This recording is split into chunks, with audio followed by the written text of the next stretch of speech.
So I've started to reduce my holdings into Tesla. Damn, so Kelvin just sold his Tesla. I think we need to confront him in this video. Welcome back, everybody, to episode 3 of the Backholder Pod. Today, here with me, the same old people, Chikeng, Kelvin, Eric, and Punti. So let's first talk about Tesla. I think, Kelvin, I'll give you the first opportunity to explain yourself to the community. Have you or have you not sold Tesla? I have not sold Tesla. Then Great, what so does you need reducing to holding mean? understand how Darren normally does his kind of interviews. For that interview, right, it was so impromptu that I didn't have time to prepare anything. And add on to the fact that I've been waking up at 4 a.m. every day for the past month. My brain wasn't working, and add on with this surprise attack, I was like, huh?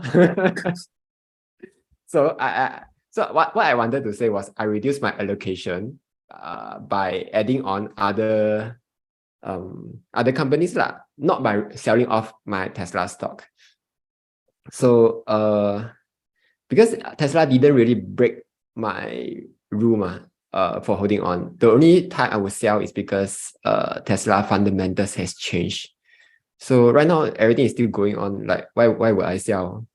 And add on to the fact that I'm selling options on Tesla. So right now I'm earning about 6K to 12K USD a month just by selling Tesla options. So why would I sell this cash cow? So yeah, I didn't sell. I think I just wanted to ask also, Eric, what was your view when you saw Kelvin or you misheard Kelvin into selling his Tesla position? Yeah, actually, I misheard. When I listened to Darren's video, I thought Kelvin said he was going to reduce his holding. I didn't hear carefully. He said, I have reduced my holding. So I thought he was going to over time reduce his holding in Tesla. And yeah, then now that you play back the clip, I realized that he said he reduced his holding. So I think that there is definitely some FUD that he spread now. No wonder people are questioning in the Tesla channel, like, hey, Kelvin really had it with Tesla. It seems like he's had enough of Tesla. He's out. Then they put the crying face. Then I was wondering, did he say that? Yeah, but yeah, after looking at this video again, I guess he did lah. Then what's wrong with selling? Don't know. It's like you selling your Alibaba, right? It's like what's wrong with that? Yeah, what's wrong with that? I don't know. Like your your followers will feel like, wow, you betrayed them, some kind of like, oh, you are no longer one of us, that kind of thing. I don't know. It's just like the time where Ken, right? Actually, he sold off his Tesla and then he went short. Then people were very upset that he said, oh, I thought you said DCA, even God cannot beat DCA. So now you're greater than God lah.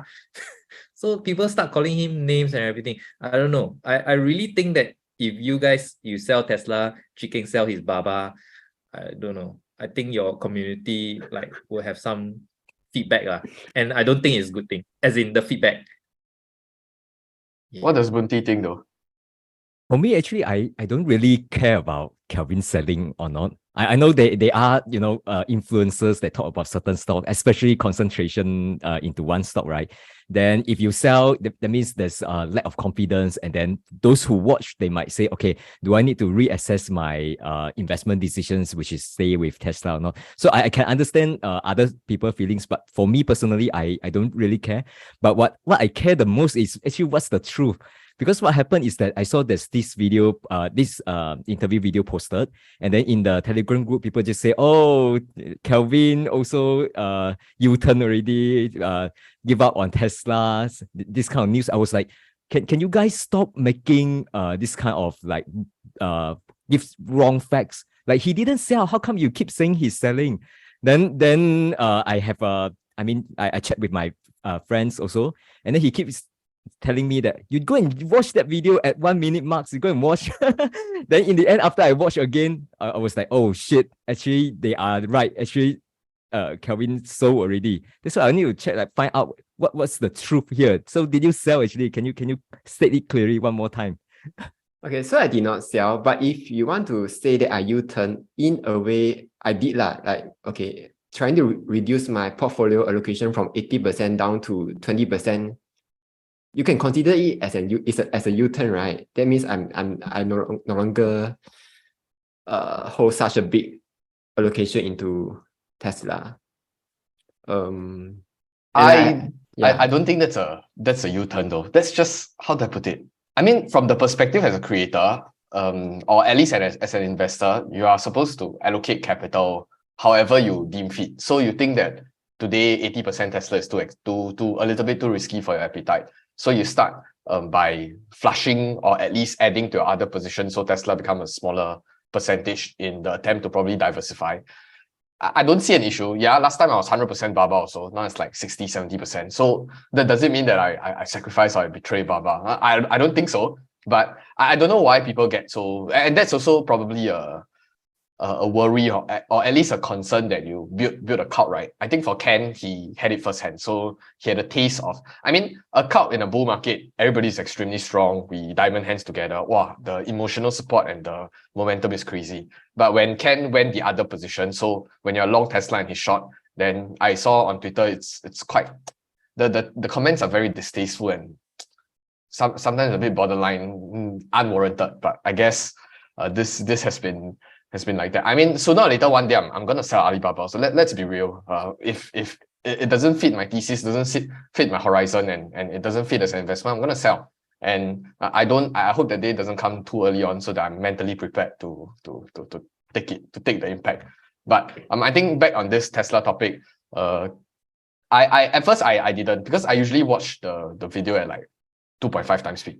So when I heard Kelvin, and because I kind of know Kelvin, like we talk on a few occasions, and evidently this backholder pod, I was thinking Kelvin will never sell Tesla one. So it didn't even cross my mind. The topic of him selling it down never crossed my mind. Then I went back to listen again, and I realized that, oh yeah, from an outsider perspective, it seems like actually I think he sold. But I think on the same note on Tesla, there was a good news just released yesterday. I think FSD beta just rolled out. Okay, so I think the consensus is it will bring in some revenue as recognized revenue instead of deferred. So previously it was put under liability. So now, according to James Stevenson, right, he was saying that it will shift from the liability side on the balance sheet to the revenue side. But he did also mention that the impact is less than 1 billion. 1 billion. So because the take-up rate, if I don't remember wrongly, I think it's still about 10% to 12%, even for US side. So it's not like 100% of their cars are going to turn on the FSD. It's only like about 1/10 of it. So I think this take-up rate will increase, and as it increase, right, I think the margin will also start to show it, in their balance sheet. So you'll be like, maybe when they reach like level 4 or something, and then more people will take up. As more people take up, then the revenues will expand. And then when the revenue expand, you know what happens to profits, right? Like, I think you all should kind of all have a feel in terms of, like, let's say 2030, like in 8 years' time, how many cars do you all think they're expected to sell on an annual basis, and what percentage of that base is people that are going to adopt or people that are going to use full self-driving? Do you all have any rough numbers in your head? Okay, I can provide something here. So I was researching for a video to explain what I did not sell. So I came across some stats lah. I think about 1 or 2 years ago, Deloitte came out with this number. Both Deloitte and Bloomberg, they estimate that by 2030, there will be about 25 million car sales by 2030 lah. And total Tesla, EV car sales, is it? Yeah. Okay. And for Tesla, they are aiming for 20 million car sales in 2030, which means that either Deloitte's number is wrong, because that will mean like Tesla is taking like 70-80% of the car sold, or Tesla's 20 million, Tesla can produce 20 million. This one I'm quite sure, but whether they can meet 20 million car sales that year is another story. So one of them is wrong, I will feel. But then I think like for you guys, you wouldn't think that Tesla can hit like even 70-80% kind of market penetration because of all this China EV going on also. Millions. Because right now, I think their run rate is about, let's say, 1.5 to 2 millions a year, right? This is the range. If you look at current production rate or you look at this year, it will be slightly numbers. But 20 millions is still, we're talking about what, 10 plus, like 10x, more than 10x, right? So what kind of evidence that give you this kind of confidence that they will hit such a big numbers, given that right now the highest production, I think it's Toyota, is about 10 million each, right? So 20 million is like double of that. Yeah. So it's like whether they want to do it or not, no? Because they have the money to do it. They have existing model that they can replicate already. So as long as there's demand, I'm sure they will continue building up. No? Otherwise, it will be much. So that's the bull case, 20 million. But on the base case, I think it's either 10 million or 15 million cars by 2030. Then maybe on this FSD thing, do you all have any idea also like what would the take-up rate be in 2030, for example? I think these numbers, right? Right now, I think they are still developing the FSD. In fact, in terms of features, right, it's still they're adding it slowly. For example, the FSD beta, which is the one that help you navigate from point to point, right? Which is still in the beta version. I think they are rolling it as like something that you have to pay in order to get this FSD for now. But I think in the coming years, right, after they have perfected it, what I don't think they will straight away say, okay, we remove the steering and then the car just drive itself, because the liability will still fall under the drivers instead of the car company. So I think the current version that they have, right, they will keep on improving it to the extent that it becomes so good that it is a feature that you cannot get rid of it. Then I think to a certain point, right, you see that they will just say, okay, all Tesla cars will come with the FSD. I think that will make a lot more sense as compared to like, okay, you have to pay extra and you have to worry about the take-up rate. Because you know, when something is new and it is unproven, you don't want everyone to get it, because those who don't know how to use the FSD, if they get it right and they don't get the experience that they want, so they will say, okay, this is a bad feature, this is a bad software. But you just roll out to those who really like more tech savvy. They are okay to experiment. They know the weakness of the system. They know how to navigate it. So let these people use it first. After it becomes much better, it will be for all. So I think don't have to worry about the take-up rate. Just worry about how fast they can actually improve the FSD. So I think that's an interesting perspective, because at least for me, when I do the projection outwards, I would think that it will be an add-on, like a McDonald's kind of add-on where you add drinks or a side dish. Because I would think that if Tesla is now slowly moving from the premium market downwards, cost control is a very big thing. So if he wants to achieve that kind of scale of hitting 10-20 million cars run rate, he will need to make it affordable.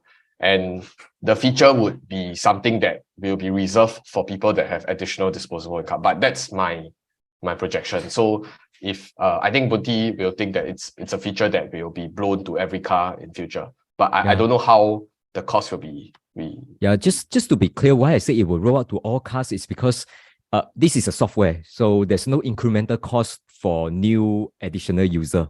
So what happened is that, let's say for market like US, where they have like very good FSD, it will be available to all, because that's how you maximize the utility. But this is not going to be the case for the entire globe, because there will be some market geography locations that can't have a good FSD. So maybe this market, right, the cars will be sold at a cheaper price, meaning it's kind of like, okay, we don't enjoy these new features, but we are okay to manufacture the cars and just sell it as cheaper cars. So that's my understanding now. Oh yeah, I also want to point out one thing. Like, even though we are looking at competition in terms of car models, right? There will also be competition in terms of software. Like Apple just launched their new car dashboard, right? And Google will soon be launching their own also. So this will also take away market share from Tesla. So like, if I want FSD, if Google already has all those map data, like and maybe they can offer map data, full self driving at a cheaper cost, then why would I go for Tesla instead? So that's something to think about. So something like let's say for insurance, maybe Tesla has this they can say you have a lot of modes in FSD in insurance, but the moment software companies come into the picture, they are going to lose a lot of this kind of mode already. And Tesla doesn't have any switching cost modes. But for Apple, they have a lot of mode. For Google, they have a lot of users. So if everything works well in my own ecosystem, I wouldn't want to join Tesla ecosystem already. So that's another reason why I'm getting a bit bearish now. Kelvin, I don't think that it's so easy for the OEMs. I figured that it will be the OEMs, right? Like the GMs, Fords, and all these. These are the brands that most likely will take up Apple and Android's software, or so-called FSD, because I think the China players, they have their own FSD application that's ongoing. So most likely you'll be looking at the legacy car makers. So they are the one taking it up, and I don't think that their fleets, right, are equipped with the cameras. So means Not yet. If they take it up, right, the new cars will then have to be equipped with all these cameras, and then they'll have to so-called renew only the new cars will get to, collect data and all that. So I don't think that the mode is going to be erased anytime soon. It probably take at least a few years. Google's Waymo already has some data, right? I think their Waymo is already running in some places. A few orders of magnitude lower. Yeah, but I'm talking about taking a certain percentage of their market share. I'm not talking about winning Tesla. No. I'm also not talking. They can't even smell Tesla in terms of the data collected. Like if you look at the amount of data collected, right? And I think Darren sent me a link about that, the kind of neural net training. So the amount of data that they actually send back to Tesla HQ for neural net training is like, I think, a few orders of magnitude above all the other car companies combined. So I'm really not sure how they can catch up. So then my next argument would be like, if I'm a poor guy in Singapore, I wouldn't want to, I'm already paying this price for the car. And if I already know how to drive, I'm a good driver. Why would I go and sign up for FSD and pay additional this amount every month? So it's a premium service thing. The thing about FSD, right, is that I believe my own guess is that their end game, right, is not for the consumer. Their end game, right, is actually for their own robo-taxis. So consumer is a bonus. It's like, okay, if you guys want, I can sell it to you, 25,000 for level 4, level 5. But if let's say I master the FSD, right, I'm going to produce the car myself for like 15,000 cost price, and I'm going to activate the FSD for $0. And then that car, right, after running by itself for 1 year, I earn back the 15K. Then every year on that, right, is just free revenue. So that, I believe, is their end game. Is not to increase the take-up rate. And all these consumers, like, they're wasting time, like, I sell to you for what? This is like a cash printing machine. I'd rather print the cash myself than to sell it to you guys. Like, what's the point? Like, so now they are trying to transit, right, the world to sustainable energy. And then I think robo-taxi is the end goal. Yeah, I do agree with you that that's the end goal, but we have to be mindful that these things that the car drive itself perfectly, I don't think it will come anytime soon. Yeah. Even we are talking about 2030, I don't think we will be there. Even let's say in terms of how the intervention, right? They right now, let's say if you have the FSD beta, you drive. Let's say you might need to take over the steering once every 5 minutes. Let's say, I don't know the actual numbers. You can reduce this one to once in every 20 minutes, once in 1 hour, once in 2 hours. But you cannot remove to the extent that you can remove the person. The problem is not the technology. The problem is the liability. Like, if accident happen, who is liable? So I think this one is a big legal situation that they have to get it out. So even if the technology already like 99.99% perfect, right? I still think the people have to be behind the wheel. So at least for Tesla, I think moving forwards, right, there will still be a feature that help them sell the car and not so much about moving into robotaxi. I'm very doubtful on the robotaxi. I think if we talk about like 2040, 2050, anything can happen, right? But then talking about like five years, 10 years, I don't think this is that easy to go after. It's a big, very high hurdle. As with all Elon's project, the hurdle is all super high, like go to Mars and all that. That's why he created Starlink and all that to generate the revenue. So along the way, we are printing cash. Along the way, we finally get to our destination. So that's why we are here for the ride. Actually, in terms of this liability problem that Bunti mentioned, I don't know how much you all have followed China's Apollo Go. Actually, Baidu has already launched driverless robotaxi for some time. I think a few months already. I think in terms of take-up, people still a bit skeptical. So the unit economics don't make sense yet because you need people to use and then they need to keep testing and it needs to fit into that loop to keep driving the technology or software better. But technically speaking, if a government like China can outsource the responsibility out, I think it's in two places. I just Googled, it's in Chongqing and Wuhan now. So if the local governments are perfectly okay, I mean, touch wood, let's hope nothing happens, but nothing happened yet. But for now, it seems like they are probably perfectly fine for them to at least do this kind of small beta testing in a few places. So I think it takes time for people to appreciate and to scale it up also. But I don't think it would necessarily be a very big issue. But from a Singapore perspective, if US is going to adopt this maybe in 2030, Singapore is going to adopt this in 2040 because there are a lot of stakeholders like protecting the drivers, protecting the industry, protecting the suppliers, etc. So this is my understanding of the Singapore government at least. Our ecosystem is very, very protected. And brings me to the next question or next point. I know this FTX thing has blown up pretty badly. A lot of people have been commenting on this FTX thing and how Singapore's government is kind of involved in it. So I'll actually share my screen. So I'll just provide like a very short commentary. I just put out a few statements from both the MAS and also Temasek. So I think for foreign viewers, just a quick crash course. All three entities are owned by the Singapore government. So we have the MAS, we have Temasek Holdings, and we have GIC.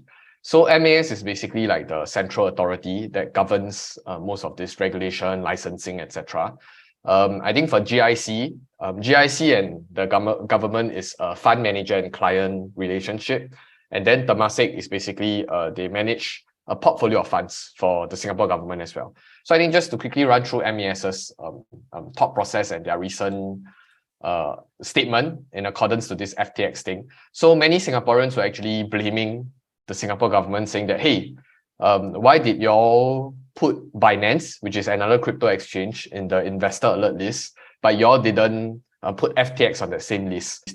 So I think the first misconception is that from MAS's perspective, it's actually possible, it was possible to protect local users who dealt with FTX such that they can ring fence their asset by ensuring that FTX backs its asset and with reserve. But actually MAS cannot do that because FTX is not licensed by MAS and they actually operate offshore, which is in the Bahamas.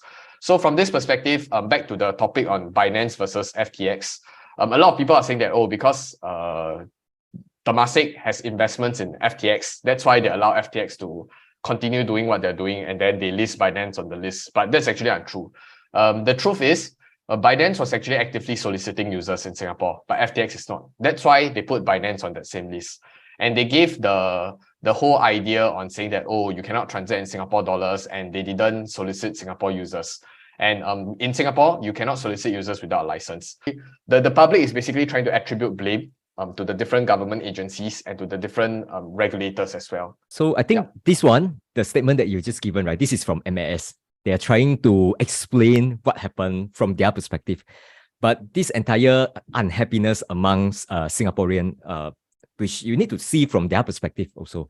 So just for some background, I recall there's this information that say out of FTX customers, Singapore actually ranked number 2. So quite a huge number of Singaporeans actually have account in FTX. And that is not because they look at FTX, look at SBF, so handsome, they just want to open an account with FTX. That's not the case, right? So including myself, I think most FTX customers, they were with Binance. they're happy with Binance. Binance can do a lot of things. Suddenly, this MAS come out and say, no, you cannot use Binance anymore. Please, then they kind of like do a lot of like, they don't call it ban. I don't know what they call it. It's just somehow that as a user, I don't feel to continue to use Binance anymore because of the warning from the MAS. So after that, they opened the account with FTX for shorter than 1 year. Now FTX is gone already. Like some of them have money in the accounts, and basically all those monies are gone, right? So they are kind of they're really angry because MAS is trying to catch the bad guy, and they caught Binance. And then for FTX, they are like, they didn't say anything, as if like FTX is the good guy, you know. So we shift over to the good guy, and now suddenly the good guy become the bad guy, you know. So of course they are unhappy, right, with this kind of situation. Like if you don't catch anyone, just treat this entire place as like totally unregulated. You lose money because of your own risk taking is your problem. But now they're trying to do something about it, but they caught the wrong guy. So I think from the customer perspective, they also think that, okay, MAS, why are they here, right? They are here to protect us, right? But somehow they go and do something and caught the wrong guy. And then they are very angry already. MAS still come up with this statement and say, hey, this is not my problem. Crypto has always been dangerous. So you try to see from their perspective, it's like they're super angry with this kind of statement, you know. So I just want to help these people to voice out their perspective. So it's not everything is black and white. Try to see things from others people's perspective.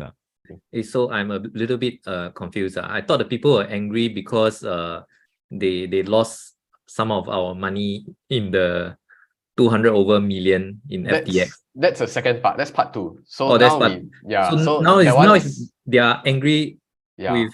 So the MAS part is because, like what Bunti said, they are angry because they never properly protect consumer. The second one is more sensitive because it touches CPF, so requires more explanation. But the one later, I think we focus on this MAS thing first. And like Kelvin and Eric, do you have any thoughts on this from a consumer's perspective as well? I think the MAS has been pretty clear, whether is it Binance, FTX, or even Hodernot. Kelvin, because they've been saying like crypto is not regulated, and is not going to be in the near term. So it's impossible like to kind of make them regulated. So if you do invest through these vehicles, right, it's at your own risk. So they have repeated that like umpteen times. They tried to like stop them from soliciting users in Singapore.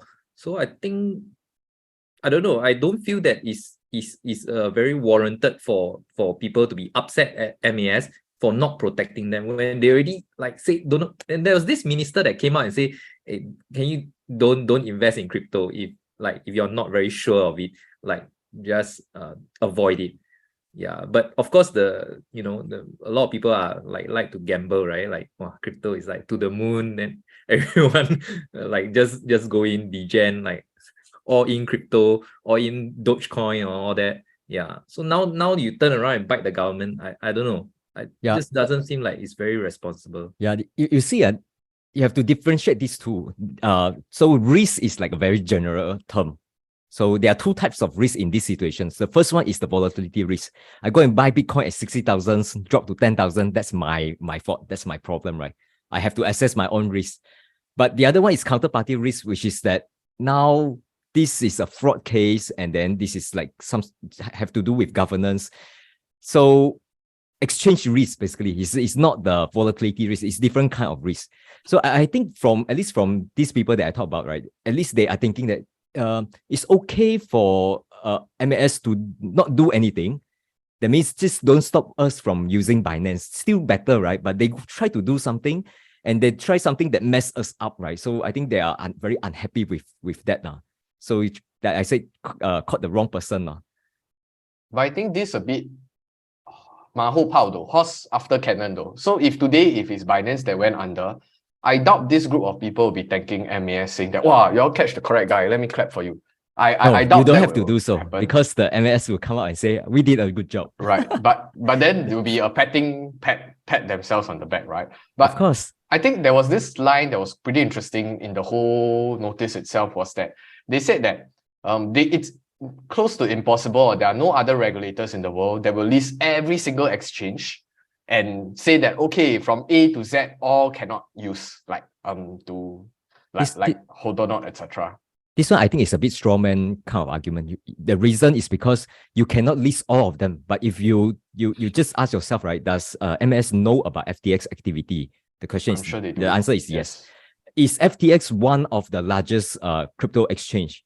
Yes. It's a yes, right? You don't have Right. to block all of them. I think nobody is expecting them to list like 100,000s of different platforms and block all of them, right? That's Right. not the case. But at least if you are able to block or ban Binance, at least the top 2 or 3, if you think they are risky, then at least you can just do the same message across all. At least we all know that all these are risky, right? So I think that's the expectation that people will say, if you are here to protect me, at least protect Right. me properly. Don't do the wrong things. Yeah, that's the Right. thing. And secondly, I want to point out that MS also clarified, when they look at Binance, they look at it from the lens of this payment act things. So they try to say, okay, we do our job to make sure that people don't misuse this kind of platform to do money laundering. I'm not here to protect the safetyness of your money. So there's also some mismatch of expectation and what's MS role when it comes to this, because this is very different from traditional finance. Say, for example, you put your money in banks, right? MS actually regulate the banks to make sure that they are solvent. So this is their role to make sure that the financial system is sound and so on. But when it comes to crypto, they see this as a payment.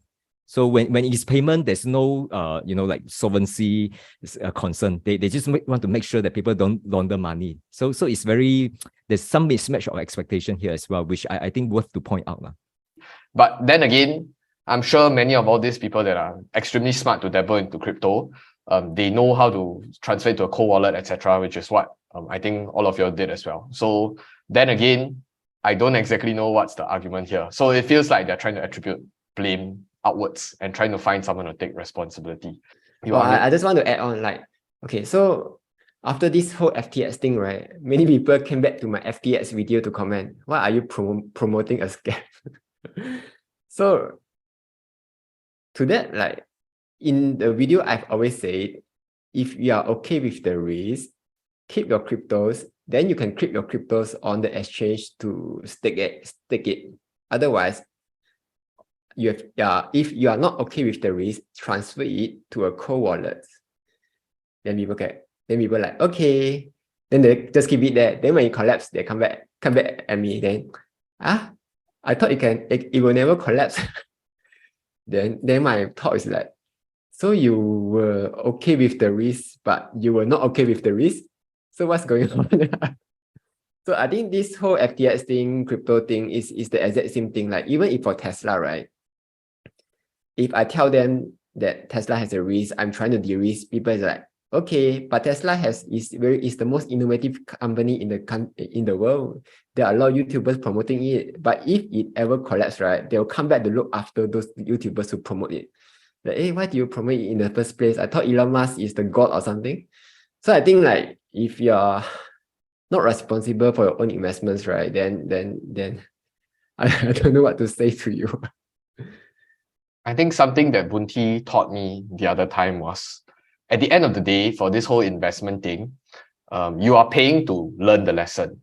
So if you always try to attribute blame outwards, you are just basically paying them to help you learn the lesson. And then you don't learn and you carry on with your life. And then the next FTX 2.0 or whoever comes out and you get sucked into it and make the same mistake again. Right. For Kelvin, I think even more sad because he was not sponsored by FTX. He was not promoting it. I think promoting is the wrong term. He's just sharing his experience. I was just creating a tutorial because people asked me how to use FTX. Yeah. So you kena, how to say, it's a adjacent damage. Like, you're not even in the picture. Collateral damage. Collateral damage. Right. And the funny thing is, I did make an FTX thing. I did make multiple warnings to withdraw their crypto to a cold wallet. And like 20-30% of the people ask me, can I still keep in crypto exchange or not? I don't want to transfer over. They're like, okay, what's going on, man? Like, then I have nothing to say. If you know the risk well and you still don't want to do it, then it's totally your problem really. But I suspect this will be the same people who will come back and blame me for recommending the crypto exchange in the first place.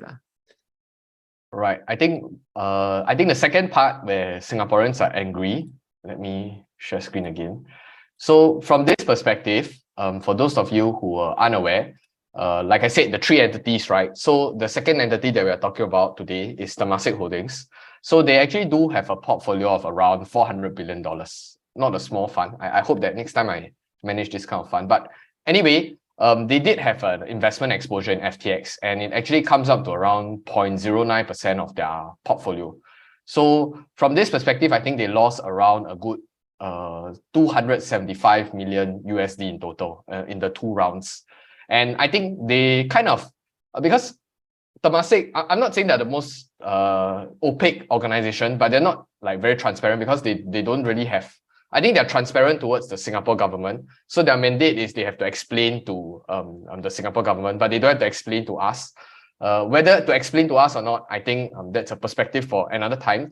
But I think the perspective here was, they said, the nascency of the blockchain and digital asset industry presents innumerable opportunities as well as significant risks. Long story short, in English just means that blockchain and crypto, because it's very new, there'll be a lot of opportunity, but also we don't know a lot of things, so there'll be a lot of risk as well. So 讲好像没有讲, but I think the main investment thesis for FTX or in many of all this crypto exchange was that they like to use this word, providing protocol agnostic and market neutral exposure. And they want to use a fee-based model. I think I read it somewhere. There, fee income model, and there is no trading or balance sheet risk. So long story short, they just want to invest in the middleman. They want to invest in people providing the infrastructure, but they don't want to invest in the blockchain, the crypto coins and whatever. Of course, it turned out to be a bad investment because at the end of the day, I think they wrote down the whole investment because of the significant amount of risk. But I think that said, given the assumption of what Temasek said, which is market neutral exposure and protocol agnostic, and there is no balance sheet risk, I think the biggest problem here is that Sam, which is the owner of FTX, and whatever that shenanigans is doing with the Alameda research, those prove to be unethical, at least for now, based on the alleged claims. So from that perspective, I don't necessarily think that this was a quote-unquote bad investment, but I don't know what the rest think. So I'm happy to hear your thoughts. Chiking, it's not unethical, it's actually criminal, I think. Right. Yeah, I stand corrected. Yeah, if you check out the videos, right, they were actually using the users' fund to actually do trading, and they lost a big chunk, and they kind of try to say that users' assets, right, their coins are actually not touched by them, which is an outright lie, right? So they actually use the users' fund to trade, and then they lost a big chunk of money. And then I don't know why they somehow managed to print money out of thin air. They come out with their own coins, and then they mark to market. But the market was such that you can't sell all the coins. It cannot be sold. Like it just have that value that they claim, but in reality they can't sell it. Yeah, so it's like they make 1 billion coins, and then they trade like 10 coins for $1, and then they mark that 1 billion coin to $1. So now they have 1 billion in asset. So that's basically what I think was the issue lah.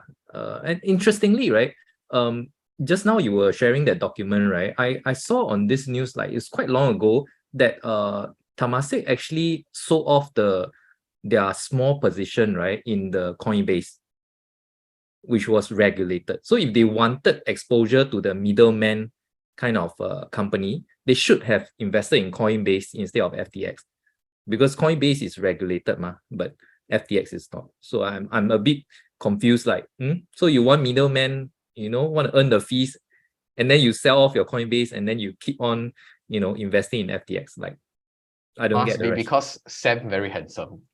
That's why they invest. I mean, sometimes it's also the execution team. It plays a very big part, especially for the venture space, like the PE space. Most of them, or at least from what I understand, is they don't necessarily just bet on the idea. They also bet on the team. They want a winning team that has the formula to execute. So that I don't know. I'm speculating here, so I don't represent the Singapore government as well in any shape or form. But apparently, right, they don't have any board of directors also. I think they do. They have 3 people. So like himself? Yeah, 3 people. 3 himself? people. Himself is one of them. He has His 2 girlfriend? other. I don't think his girlfriend is on the board, right? Yeah, it's not. So there are 3 people, another 2 person, I don't know who are they. But the key point here is to say FTX used to be, is private companies and then all these VC invested in, right? But all these VCs from series A, B, I don't know until which series, but none of the VCs actually after they invest the money, they sit on the board. So that's not the case. Usually for companies, it's common for a VC to ask for a seat so that they are involved in the decisions making and they will have more governance role to play. But in these situations, they are not there. So even when things haywire, they are not even on the board, right? So they don't approve anything. They're totally just outside. It's just like you and me owning company shares, like they can do everything. We actually don't have visibility, right? We only count on the public news only. But come back to the I want to comment on the investment part. We talked about Temasek invested, right? So I think again, just now we talk about like different type of risk. So in this case, right, let's say if FTX, they come up with bad product, they didn't execute well and they fail in their executions, some other competitors actually took on their market shares and they just fade out, right? I think this one is investment risk. Investment risk is something that you can manage by looking at the team and so on. You can do your due diligence. But if it is a fraud risk, right, which is the case that we are talking about, right, actually there's no way to hedge this kind of risk. Because imagine that the person already intentionally hiding things from you.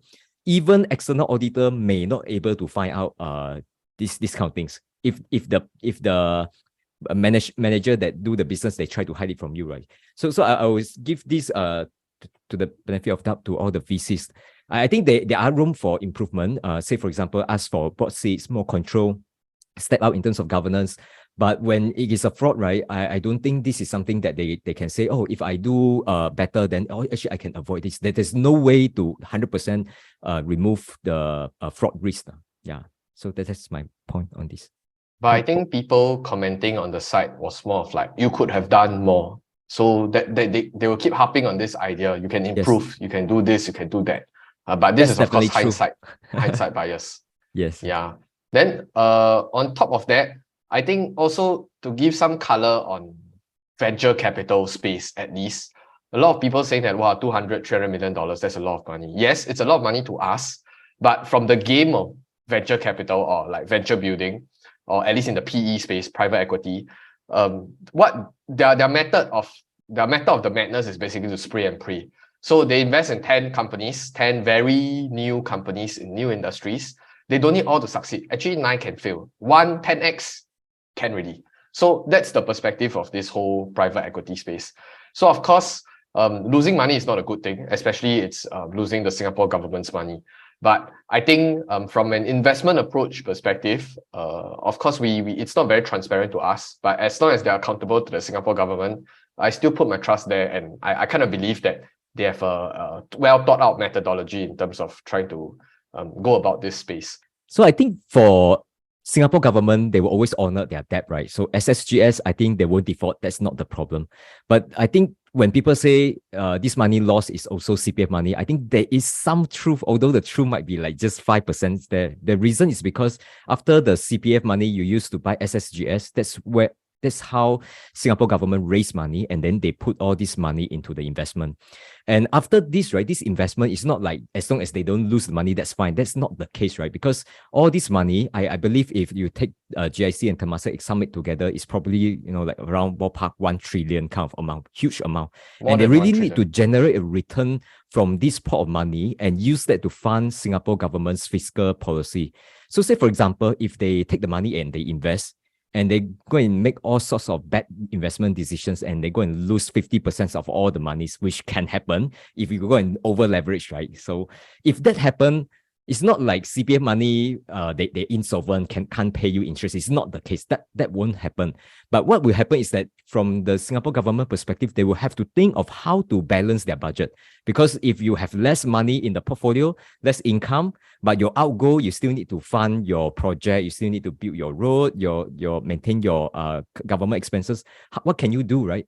So I think there are a few things that they can do. For example, they can just raise the GST, increase your tax, or they can reduce down whatever expenditure that they're having. So for example, let's say your library used to be free. Now you enter, you have to pay $2. This kind of things just to help the government generate some revenue. So there will be this kind of cost that will pass to the citizens if the governments, they didn't manage their financial well. So I do think that there should be some accountability when it comes to investment. But at the same time, we shouldn't say, okay, because of one single investment, everyone just whack Temasek or GIC. Because if you whack them too much, they become very risk averse. They say, oh, you see, one mistake, I have to answer to so many people. Why should I take this kind of risk? Why not I just invest back to, US Treasury or some very safe bonds instead of taking risk in VC? That means that will cause them to be very risk averse and get a very low return.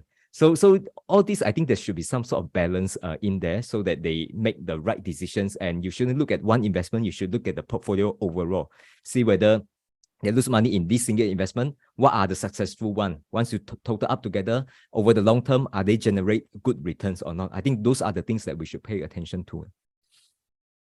I think Temasek has been quite forefront in the way they report their. I mean, they don't provide specific instance, so they don't give you. They're not like the 13F filing. They'll tell you all their positions and whatnot. But I think they have been quite upfront with their returns over the long horizon. I think at least a good 20 years. So if you're interested, you can just do a quick Google search on that. So I think at least for now, we are in pretty safe hands, and they've been hiring the right people. But of course, there is always this tail end risk that something happens on the other side. Speaking about investment returns, right? I think now many banks are offering extremely high fixed deposit rates, and because of the treasury yield, I think it's at 4%. I think FDs now, if you put a tenure of 6, 12, 18 months, they're giving you like 3.8 to 4%, and you lock in for a good, it's a very short time period. So many people are basically flooding their money, trying to feed money into the FDs and all the short-term deposit instruments. So I just wanted to know your thoughts. Is it we cannot invest in the stock market anymore? Time to all run to FD. I think Eric just recently tried to apply also. So I want to get your thoughts. Yeah, so actually I tried to apply, but I got the time wrong because I saw the auction date, right? 24th November. I thought, what lah? Let's apply on the 24th November. Sounds like a good date. Then my wife go and apply, say, cannot leh? Then I said, sure not. Then I do it myself. Hey, really cannot. Then I complain in our group. Then I realized, is actually must apply like 1-2 days before the auction date. So wasted lah. I mean, the next one I sure would gao, like make sure that I get it. At least it's not like lottery where you try to buy the number and the number come out, but you didn't buy it. Oh wow, that one jialat, that one. But Okay, what's the no- reason you yeah. want to buy actually? Because I think put in my bank, right, the savings account didn't actually give that much interest. Yeah, I put in the 360 or 365 that account. It only give me like, I don't know, like 1+%. Quite cui one. So I thought like, maybe I should put it in T-bills or even SSB. Like they are giving like 3+%. So I thought that was pretty decent, although like you can say that it's locked up for about 6 months minimally. Why not buy the dip? Like if Tesla goes back to the moon, you earn 100%. The one I already said already, my risk officer, she said, don't buy any more dip, okay? Otherwise, you will become the dip. So yeah lah. So I have enough exposure, and somehow recently got some people say they want to, de-risk from Tesla. So she also tell me like, hey, go and listen to this YouTuber lah. he's such a guru, you're a noob, so listen to him. So I'm like, okay, yeah, true that. Yeah, so I must eat the humble pie. But actually, if everybody puts money into FD and what, right, they're basically sucking the available liquidity from the markets, as in markets because available funds to invest. At least if you put in your bank, even though you say that the interest rate is low, but at least you know that you have this like backup bullet. So if the market really tanked 20% tomorrow, at least you can still buy something. But now if it's locked up, in a way, a lot of the funds are being it becomes slightly more illiquid. I'm not saying that it becomes very illiquid, but from the next 6 to 12 months, money locked up, lesser funds go in the market, valuations will come down. I don't know, just speculating. I think the treasury is not locked up on. So you buy now, which is the auction, right? Actually, you can sell it anytime. The thing that you want to pay attention is what's the bid ask. So, it might not be liquid. So if you sell, you may need to incur a bid ask spread that is costly. I haven't tried that, so just need to be careful on that now. But technically speaking, it's liquid. But there's no trading volume. Yeah. If you go and look up the bid ask, the amount traded is like 0 all throughout. So I don't know. I think the bid ask is like huge. You lose like 2%. So I don't think anyone will want to lose 2% if they're looking to earn 3%. You want to earn 3 and then you end up losing 2. Doesn't really make sense. Yeah. Actually, I saw that it's actually more than 2%. So technically it's illiquid, unless you are prepared to take like 10% kind of loss. Anyone else applying for T-bills? Not for me. Then for FD, nobody also. Interesting. So that's why we are an investor first. I mean, Eric excluded. We are an investor first rather than trying to put money into. Yeah. I put little bit. No. All of us are investor. The difference is some investors have a lot of cash, some don't have cash. That's true. I agree. Why are you all looking at Kelvin? Why are you looking? For me, I didn't go for T-bills, but I went for SSB because I know that I can redeem it within 1 month. So I'm losing like 0.5% kind of interest rate, but I'm okay with it because I need the liquidity. So that's my strategy. And because I don't have a lot of cash like some people, I can only apply SSB. But you got 12K a month, right? To buy Why? You're going to Dubai? To buy other stocks to reduce my Tesla allocation. Reduce Tesla, Allocation. Okay, I see. Okay. I think last topic for today, we want to talk about the recent protests in China. So similarly, I will share a short clip for the protests, and you all can have your comments too after the clip.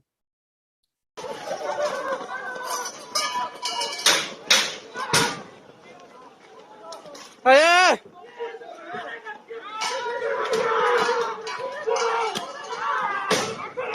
来，知道打人了，打人了！来！都有差不多。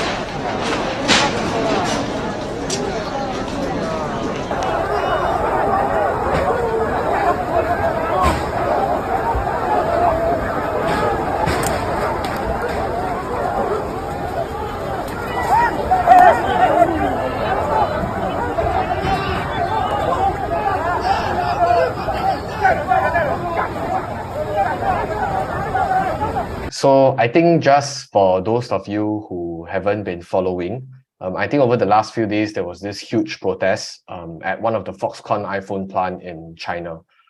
Basically, long story short, I think there were two main allegations. One is the workers are saying that, hey, they didn't fulfill their bonus payment. They're going to delay it for, I think, 1 month from next year. And then the second one is they say that their internal controls for trying to quarantine people that is down with COVID-19 was not very well done. So of course, as a company, the first thing they will do is come out and make a statement and say that, hey, most of them is untrue and unwarranted. Subsequently, after a few days, it seems like Foxconn actually apologized, saying that there were technical errors. So I quote, our team has been looking into the matter and discovered a technical error occurred during the onboarding process. And now the actual pay has already been agreed upon and they have did all the necessary cleanups after that. But then again, I think back to the bigger question, right? A lot of us, some of them are really they were pretty aggressive in terms of trying to do crowd control. It was basically like 1 versus 10. 10 of them were taking the baton and they're just whacking the guy. I just wanted to get your thoughts on any rough idea or what do you think of this? Is China just how they manage this whole rioting thing? Actually, I want to ask, who is whacking who? Okay, so the hazelmat people, like the ones wearing the white color, the hazelmat suit, those people are probably the authorities, or I mean, there is no official, like they're not wearing a tag, they're not police officers, they're not wearing uniform, so you don't know. But I will presume that most of them are from the authorities, so they're just trying to control the crowd. While on the other hand, all those plainclothes civilian are those protesters. So I would presume so lah. I don't want to spread fake news, but that's what I read thus far. My thought is it's quite kind of mess now because of all this zero COVID policy. And then, I mean, from people outside like us, right? We are not there. So when situation like this happen, we kind of like just say, oh, it's just a zero COVID policy. Then, of course, they have such issue. But if you go to the ground, I believe the situation is a lot more complex, whereby it's not like totally zero. It's not like total lockdown, right? There's the big factories. There's people are producing iPhones and so on. So there are some details like SOP to follow in terms of how to handle COVID. So 1 or 2 cases, how do you handle? 20, 50, 100 cases, how do you handle? How do you lock down? How do you segregate the peoples? So I think all these things, there's a lot of details in terms of how they implement the COVID policy. So I think when situations, sometimes it get out of control, it's very hard for the factory owners, like Foxconn in this case, together with the authorities. So we are not there. We can't see the true picture, whatever that the video that shot, right? I believe these are not like fake news, right? These are true news. It's just that how to understand it, I think lack of the ground information, I think it's a bit hard for me to interpret. My own feel is just that it's a big mess there, and hope that they will improve the situation soon. No. I just wanted to check with you. The last time that they locked down, right, the China lockdown, did it affect the iPhone production? I think iPhone production subsequently, did it affect the revenue much? No, I think so far there's no Didn't big affect. disruption. Even until today also, I don't think there's big disruption. Oh, okay. Then this time around, I think shouldn't be a big problem also. Hard to say. Depends on how these kind of things. Depends on the escalations. If it become more serious, I don't think factories outside of China, say for example India, I don't think they can support the kind of orders that Apple want. So this one really need to be careful. I think there is the Reuters report did state that the iPhone output for that factory would decline by 30% for November because of this protest. But of course, Apple is a pretty diversified chain. I mean, in China, there is also multiple factories, so it's the issues is much more contained. But I like how the discussion turned to from the perspective of Apple, when I'm quite sure people outside will be thinking, oh, China is inhumane, how they treat their people is bad, and then they start taking the Uyghurs and stuff. But I guess that's a perspective of an investor. But I kind of do agree with Bunti from how they frame the entire issue, because many people just try to find 1 or 2 blames, and they say that, oh, it's because people very angry with the zero COVID policy. That's why they zaofan, or that's why they riot. But clearly, from the discussions, you can see that there are a lot of things that build up. So it's always a cumulative effect. People don't snap because of one thing, just or because of that, unless it's a very, very big issue. If not, it's like it accumulates over time, and once there's a trigger, there's a spark, and it can bring people, then it'll just explode like that. And then when you really, I don't say I analyzed the video, but I rewatched the video a few times. You can see that actually the hazelmat people, those so-called authorities, they didn't went down and straight away and just started whacking people. It was, of course, there was pushback. There was defiance from the people. So they I don't know what they were doing. They were just basically trying to grab the person. So of course, people can China can argue it as a self-defense, like saying that, oh, you're trying to grab the weapon from me, or trying to grab something from me.